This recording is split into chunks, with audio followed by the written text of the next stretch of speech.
오늘 본문의 내용, 이 최후의 만찬이라고 불리는 이 저녁 식사는 예수님께서 돌아가시기 전날인 목요일 밤에 있었던 일입니다.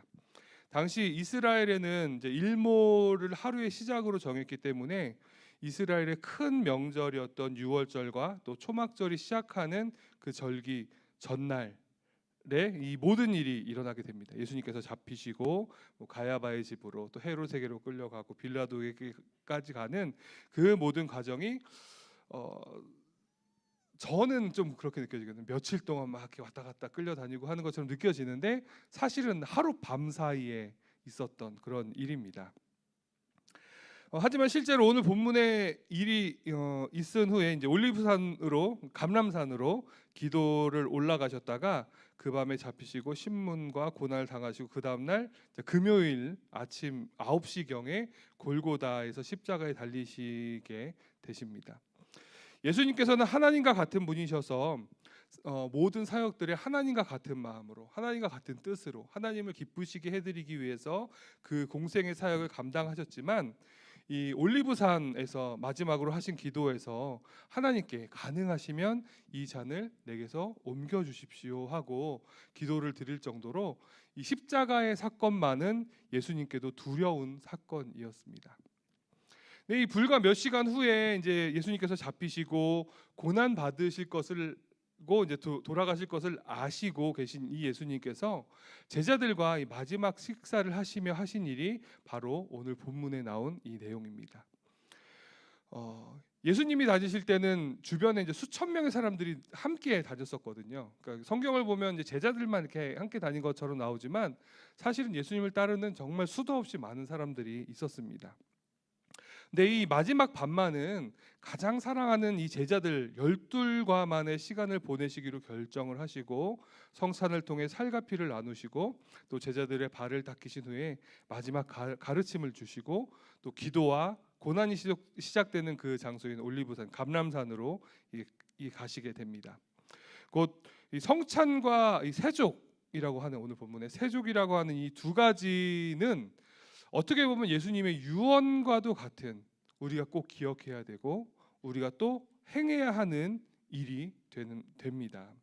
이런 예수님의 마음을 품으시고 오늘 본문의 내용 물론 다 잘 아시는 내용이지만 제가 다시 한번 이렇게 정리를 해드릴 테니까 그날 밤의 이야기로 생각하시고 이렇게 상상하시면서 머리에 좀 그려보시면 좋겠습니다. 예수님께서 식사를 하시던 중에 식사를 멈추시고 일어나셔서 겉옷을 벗고 허리에 수건을 이렇게 두르십니다. 이스라엘의 식사는 우리가 하는 식사처럼 이제 어머니가 식사를 잘 차려서 이렇게 반찬 넣고 이렇게 하면 가족들이 와서 같이 밥을 먹고 사실 대화도 잘 안 하죠. 밥만 먹고 이렇게 밥을 다 먹으면 식사를 치우는 그런 끼니를 때우는 그런 저녁 식사가 아니었습니다. 그 최후의 만찬 그림에 보면 식탁이 이렇게 딱 차려 있고 제자들과 의자에 앉아서 이렇게 식사를 하는데 실제로 이스라엘 이제 이 당시 예수님 당시 식사를 할 때는 그런 의자에 앉지 않았고 이렇게 평상 같은 데 앉아서 혹시 배너 영화 보신 분 있으신가요? 얼마 전에 그 리메이크도 됐던데 그냥 이렇게 누운 건지 앉은 건지 모르게 이렇게 앉아가지고 이렇게 밥을 이렇게 막 먹습니다. 손으로 집어 먹고 막 그렇게 합니다.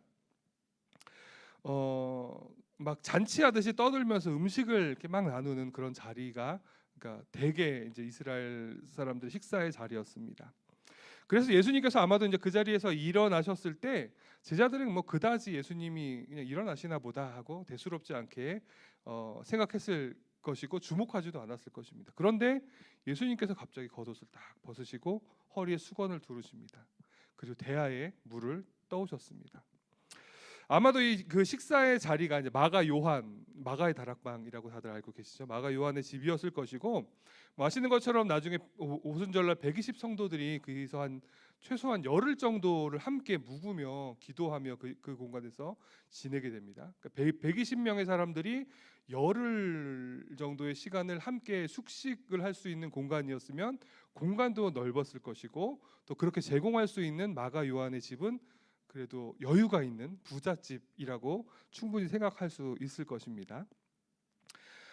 그런데 그런 존경하는 선생님과 제자들의 식사 자리니까 음식도 풍성하게 준비했을 뿐만 아니라 그 식사를 도울 하인들도 이미 준비해 두었을 것입니다.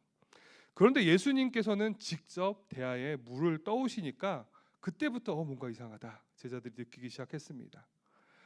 예수님께서는 이 대야의 물을 떠 오셔서 이제 한술 더 떠서 제자들의 발을 한 명씩 씻겨주시기 시작하십니다.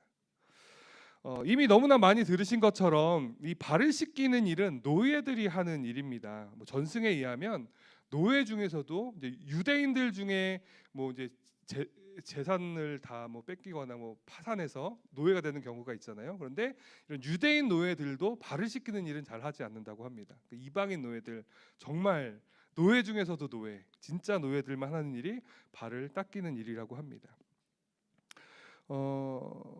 이 당시 유대인들은 다른 사람의 발을 만지는 것을 치욕스러운 일로 생각했기 때문에 뭐 발을 씻겨주는 일, 그리고 세례요한이 이야기한 신들매를 풀기도, 그러니까 신발 끈을 푸는 것, 신발을 신겨주거나 벗겨주는 일을 하는 것을 정말 수치스러운 일로 생각했기 때문에 정말 천대받는 이방인 노예들이 하는 그런 일을 이 공간에서 가장 높으신 예수님이 하기 시작하시니까 모든 제자들이 당황하기 시작했을 것입니다.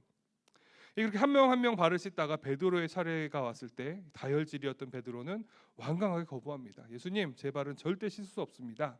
하지만 예수님께서는 베드로를 잘 설득하셔서 모든 제자들의 발을 씻기십니다. 그리고 이렇게 말씀하십니다. 제가 12절에서 15절 말씀 쉬운 성경으로 한번 읽어드리겠습니다.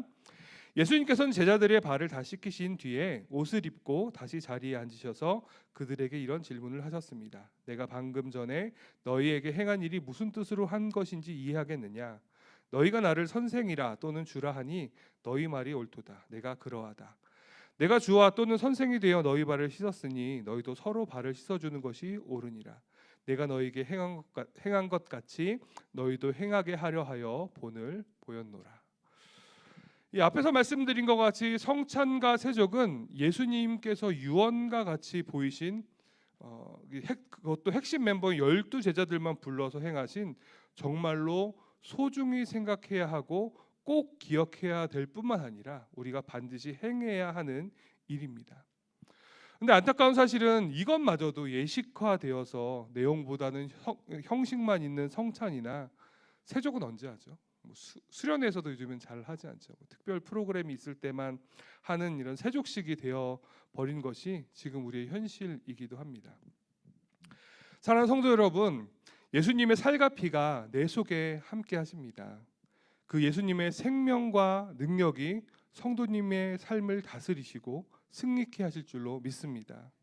특별히 예수님께서 발을 씻기시는 것을 거부하는 베드로에게 내가 너를 씻어주지 아니하면 내가 나와 상관이 없느니라라고 말씀을 하셨습니다.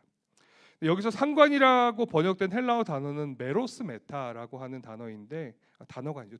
두 단어인데 이 메로스라고 하는 단어는 뜻은 한 부분 혹은 몫을 이야기하고요. 함께 위드라는 뜻이 있는 메타와 함께 쓰여서 속하다, 포함되다라는 의미를 갖습니다. 곧 예수님의 발을 씻겨주심은 단순히 섬김을 보이시기 위한 의식으로 끝나는 것이 아니라 그것을 넘어서 이 발을 씻는 행위를 통해서 제자들이 예수님의 사람들이 예수님에게 속한 존재가 됨을 말씀하고 계십니다. 사랑하는 성도 여러분, 예수님의 생명과 능력을 품고 예수님 안에 늘 거하시는 우리 귀한 성도님들의 삶이 되시기를 주님의 이름으로 간절히 축복해 드립니다. 자, 이런 마음 품고 오늘 속회 공과 내용을 함께 보도록 하겠습니다. 예수님은 십자가를 지시기 전날 밤 제자들의 발을 씻겨 주셨습니다. 이제 세상을 떠나 아버지께로 갈 때가 된 것을 아신 예수님은 남아 있을 자기 사람들을 사랑하시되 끝까지 사랑하셨다라고 말씀하고 계십니다. 예수님의 이 사랑과 섬김은 구원의 은혜를 의미합니다. 이 은혜를 입고 그리스도의 생명을 얻은 제자들에게 예수님은 서로 섬기라는 마지막 당부를 남기셨습니다. 그리고 제자들을 발을 씻겨 주신 그런 행위로 그것을 보여주셨습니다. 그렇다면 우리에게 이 예수님께서 발을 씻겨 주신 모습은 무엇을 알려주고 계십니까? 첫 번째, 마지막까지 자신을 낮춰 섬기는 사랑을 보여주셨습니다. 복음서에서 우리가 기억하는 예수님의 모습이 어떤 것이 있습니까? 말씀을 선포하시거나 기적을 일으키시는, 병을 고치시거나 사람을 살리시거나 그런 일들을 우리는 흔히 기억하게 됩니다. 그런데 그런 사건들 하나하나를 우리가 조금 자세히 들여다보면 예수님께서는 그런 대상들, 병든 사람들, 가난한 사람들, 낮은 사람들과 함께 하시고 그들의 아픈 마음까지 회복시키고 계심을 우리는 볼 수가 있습니다.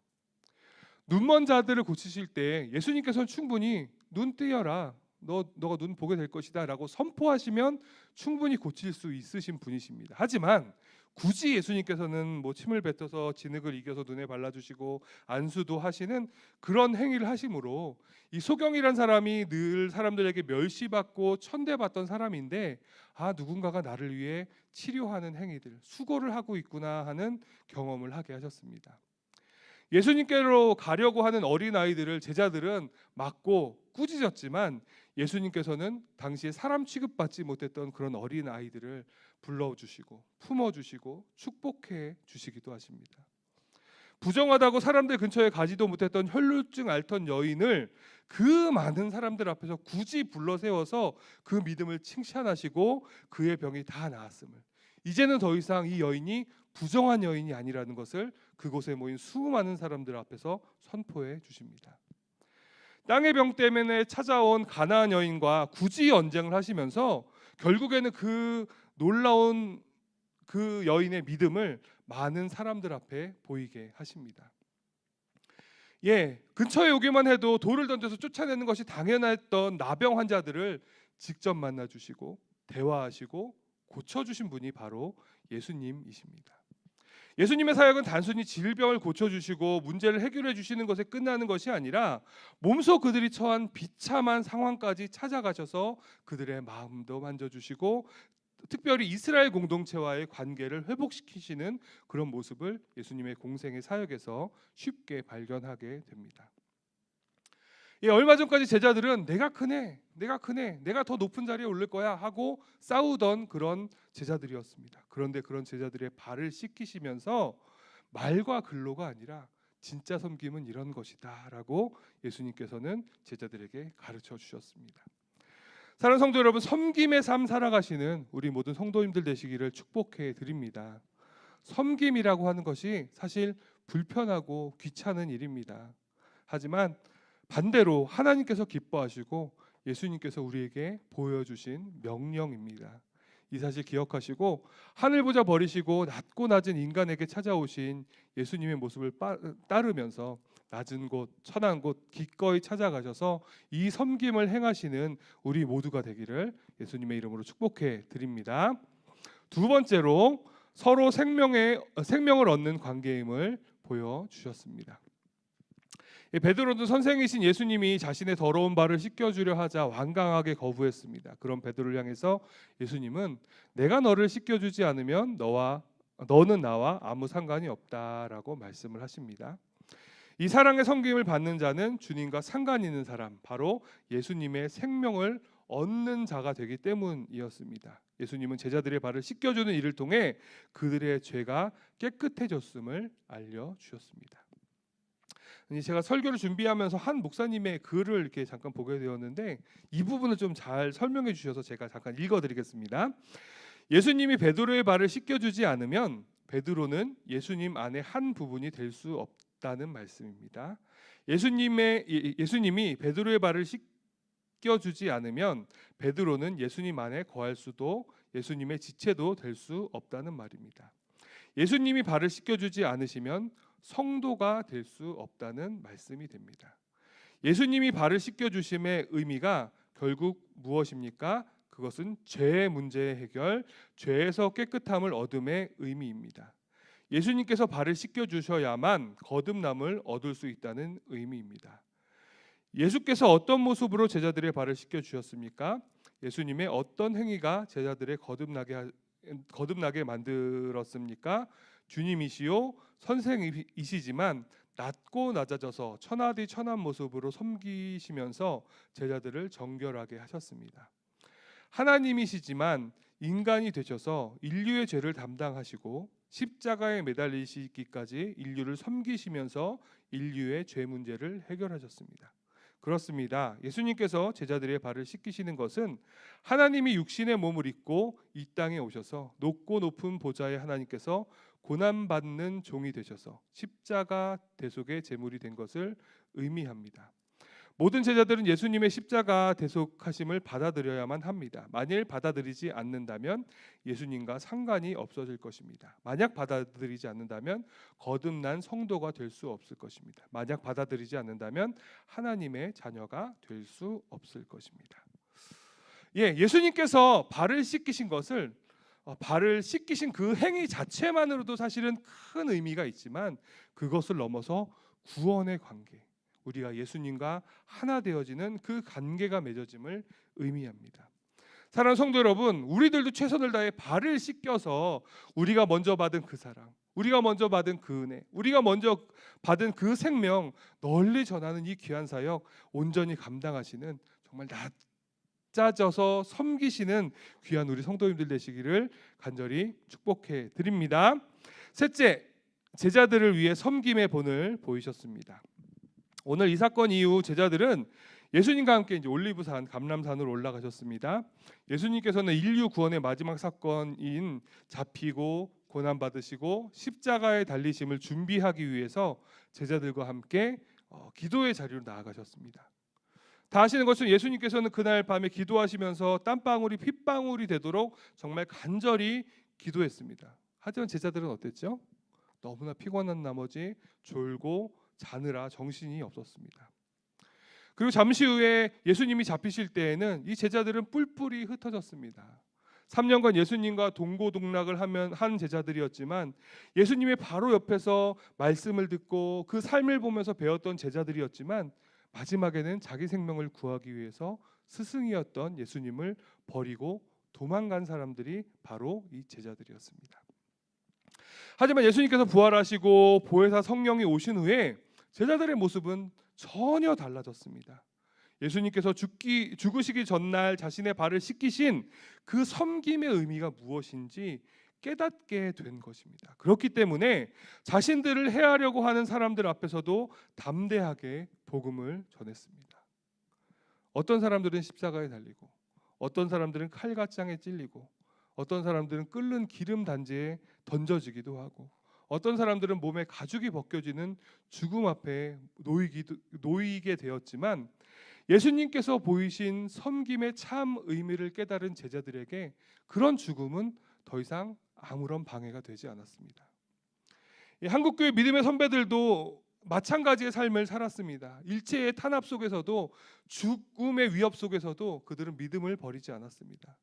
전쟁 때 공산당들의 위협 속에서도 믿음을 지키며 참 섬김으로 그 믿음의 모습을 보였습니다. 그런 믿음의 선배들의 삶이 있었기에 우리가 지금 이렇게 편하게 신앙생활을 할 수 있게 된 것 아닙니까? 사랑하는 성도 여러분, 예수님의 제자로 살아가시는 우리 모든 성도님들이 되시기를 간절히 축복해 드립니다. 우리가 매일 매순간 예수님께 속해 있음을 기억하시는 성도님들 되시기를 간절히 소원합니다. 우리를 죄에서 구원하신 하나님, 우리와 늘 함께 하시고 인도하시는 그 하나님과 매일 동행하시면서 예수님과 같이 섬김의 삶을 살아가셔서 참된 행복과 기쁨을 누리시며 매일매일 주님 안에 있는 승리를 선포하시는 우리 모든 성도님들 되시기를 간절히 축복해 드립니다. 이 섬김이라고 하는 것은 상황과 여건이 되어서 할 수 있는 것이 절대로 아닙니다. 우리가 스스로 낮아지는 것, 스스로 겸손해지는 것, 내 눈에 보인 그 사람을 위해서 기꺼이 희생하고 포기하는 것, 그것이 바로 이 섬김입니다. 이 사실 기억하시고 예수님과 같이 섬기셔서 우리 삶을 통하여서 예수님의 삶이 전해지는, 예수님의 생명이 전해지는 복음의 능력이 나타나는 귀한 일들이 넘쳐나는 우리 순교교회 모든 성도님들의 삶이 되기를 주님의 이름으로 축복해 드립니다. 함께 기도하시겠습니다. 하나님 감사합니다. 우리 삶 가운데 함께 하시고 우리를 인도하신 그 주님의 놀라운 은혜에 감사드립니다. 주님처럼 섬기겠다 고백하지만 참 쉽지 않음을 고백드립니다.